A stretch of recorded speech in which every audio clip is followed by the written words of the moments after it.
I'm going to keep this trend up for a couple of more days. Over the past few days, I've been talking about random TNA wrestlers. I first talked about Leon Slater and Moose and their match at Slammiversary, and then I talked about the current TNA Knockouts World Champion, Masha Slamovich, yesterday. Today, we're going to talk about Steve Maclin.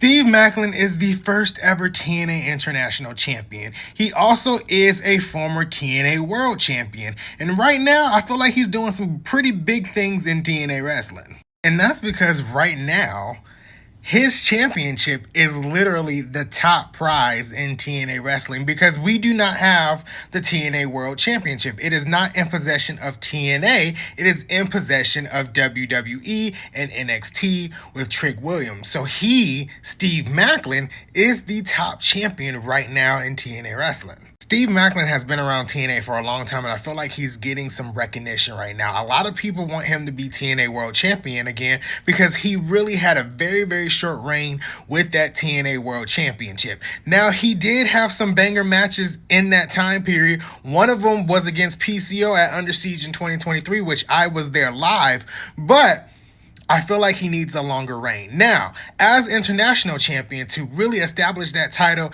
as a top prize in TNA, he needs to hold this belt at least until Bound for Glory. I'm giving TNA permission for him to drop that belt at Bound for Glory and not a moment before. If you're not familiar with Steve Maclin's work, go check out some of his matches and some of his feuds. His feud with PCO, his feud with Josh Alexander, his recent feud with Eric Young. I feel like we're all great for TNA wrestling. Check out some Steve Maclin work. I think you won't be disappointed.